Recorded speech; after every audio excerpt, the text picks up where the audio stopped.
بسم اللہ الرحمن الرحیم والصلاة والسلام علی رسولہ الکریم۔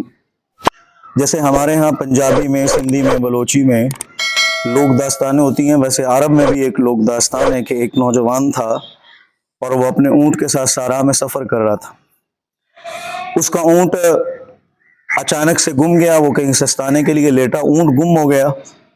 اب جب اس کی آنکھ کھلی تو اس کا اونٹ نہیں تھا، وہ بیچارہ پریشان ہو گیا۔ اب اس کو اونٹ کو تلاش کرتا رہا، اونٹ ملا نہیں، اور اسی پریشانی میں آ کر اس نے قسم کھا لی کہ مجھے اونٹ مل جائے گا تو میں اس کو 1 درہم میں بیچ دوں گا، غصے میں آ کر۔ اب اتفاق ایسا ہوا کہ تھوڑی دیر بعد اونٹ مل گیا۔ اب اونٹ کے ملنے کے بعد اگلا جو مسئلہ تھا وہ یہ تھا کہ وہ قسم کھا چکا تھا اس کو 1 درہم کے بدلے میں نے بیچنا ہے، تو اس بات کو لے کر وہ اور زیادہ پریشان ہو گیا کہ اب کیا بنے گا میرا۔ تو اس کے پڑوس میں ایک بوڑھی اماں رہتی تھی، اس نے اس کو پیچ و تاب کھاتے ہوئے پریشان حال دیکھا، تو اس بوڑھی اماں نے کہا کہ بیٹا کیا بات ہے؟ تو نوجوان نے اس کو سارا قصہ سنایا کہ میرے ساتھ یہ معاملہ پیش آیا ہے۔ تو بوڑھی اماں نے کہا کہ بیٹا تیرے مسئلے کا حل میرے پاس ہے۔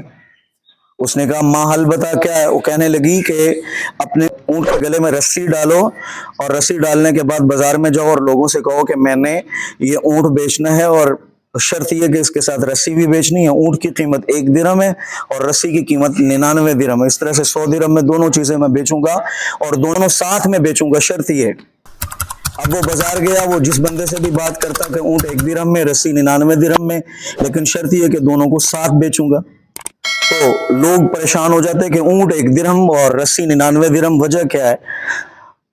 خیر وہاں پہ ایک سمجھدار بندہ تھا، اس نے اس سے اونٹ خرید لیا اور اس کا مسئلہ حل ہو گیا۔ مجھے یہ واقعہ یاد آیا، یہ ارشد ندیم کی جو کامیابی ہے، اللہ جل شانہ اس کی سٹرگل کو، اس کی محنت کو مزید ثمر بار اور ثمر آور فرمائے۔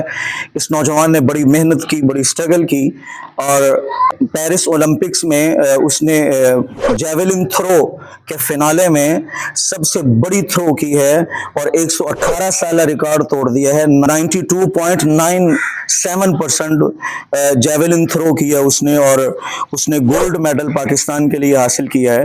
یہ اولمپکس گیمز جو ہیں ان کا تھوڑا پس منظر یہ ہے کہ حضرت عیسیٰ علیہ السلام کی تشریف آوری سے تقریباً 8 صدیاں قبل قدیم یونان کا ایک شہر تھا اولمپیا، وہاں پہ اس طرح کے کھیل ہوتے تھے جو حضرت عیسیٰ علیہ السلام کی آمد کے بعد 4 صدیوں تک جاری رہے، اور اسی نسبت سے جو ہے ان کو اولمپکس کہا جاتا ہے۔ تو ہمارا یہ جو نوجوان ہے اس کی مثال اونٹ کی ہے، اور ہمارے ہاں جو کرکٹ کھیلی جا رہی ہے سارا فوکس ہمارا کرکٹ پہ ہے، ساری توجہ اور محنت کرکٹ پہ ہے، سارا ہمارا جو خرچ ہو رہا ہے، جو بجٹ لگ رہا ہے وہ کرکٹ پہ لگ رہا ہے۔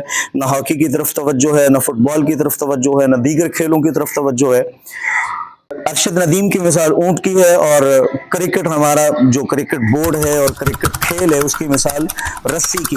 اس وقت رسی کی قیمت اونٹ سے بڑی ہوئی، حالانکہ حقیقت میں اونٹ کی قیمت رسی سے بڑی ہوئی ہونی چاہیے تھی، لیکن ساری اٹینشن اور توجہ کرکٹ پہ ہونے کی وجہ سے باقی کئی سارے کھیل ایسے ہیں جن سے لاپرواہی برتی جا رہی۔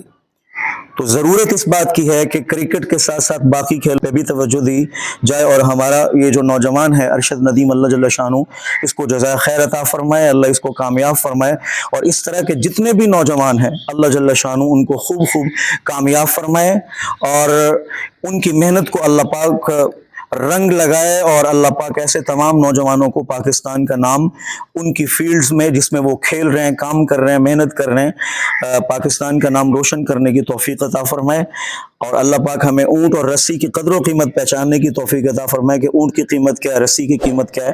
اور آخر میں یہی کہوں گا، پاکستان زندہ باد۔